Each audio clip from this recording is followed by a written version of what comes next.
Bensonhurst.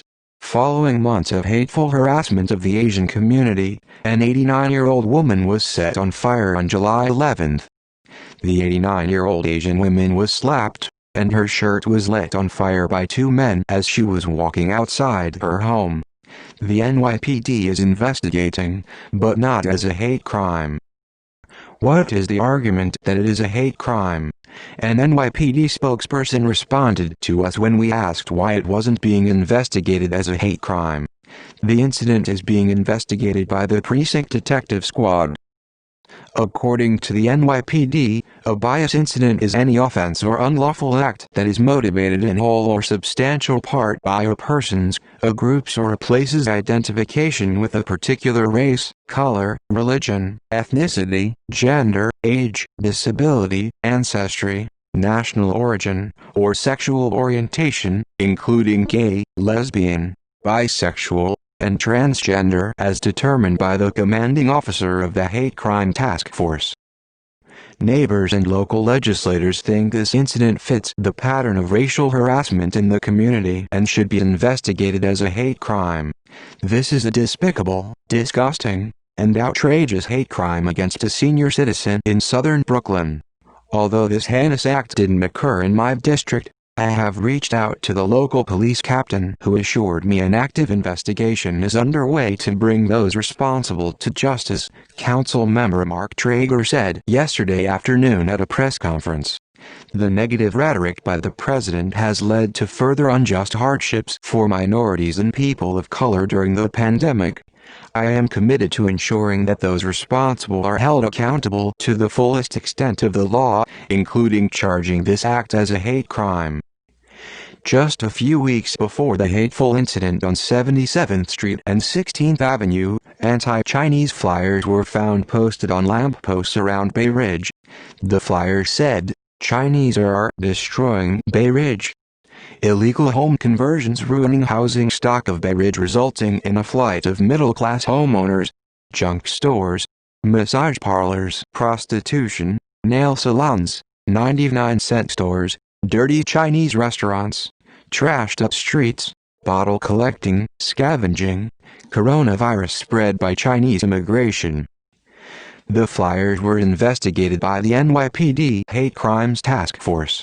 A few days later, counter flyers sang, "Bay Ridge does not welcome racists.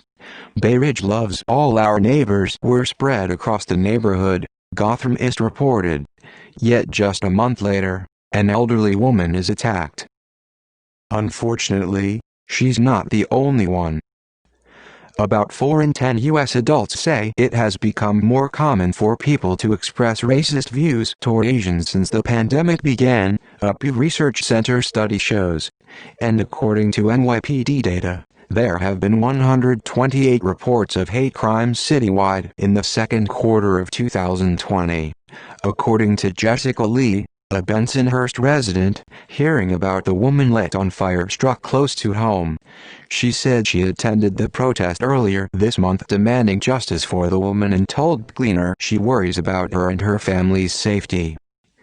"The coronavirus killed so many Chinese people. Why are we being blamed for it? Our community is suffering," she said. "My mom and I took all the precautions and quarantined for months. Now, I have to worry about our physical safety as well." The 89-year-old woman is fine and healing, we were told. She doesn't speak English and her family wants her to remain anonymous. Council member Justin Brannan said nobody was going to get away with the assault. The COVID pandemic has unleashed a tsunami of violence and xenophobic hate directed towards our Chinese American community. Compounded by anxiety and fear, COVID has taken a great toll on the livelihoods of our Chinese immigrants.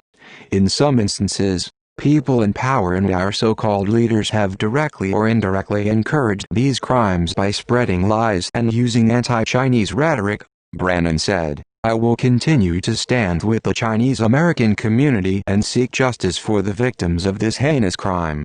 Nobody does this to an 89-year-old woman in my district and gets away with it. Period." The district leader of the 47th Assembly District, Nancy Tong, said enough is enough. She said there were too many people seeking to destroy their culture. In a time where COVID is challenging not only the Asian American community but also New Yorkers as a whole, we must unite together more than ever.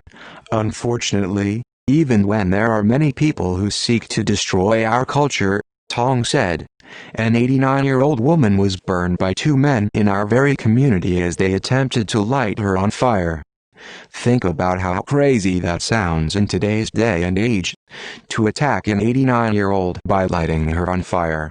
The victim is older than my mother, and I can't bear to think how I would react if someone attempted to set her on fire. The actions of the two men are absolutely despicable, and we must bring justice to that woman and her family and show everyone in NYC and in America that crimes like these in today's day and age are a relic of the past. These criminals must be arrested and brought to justice.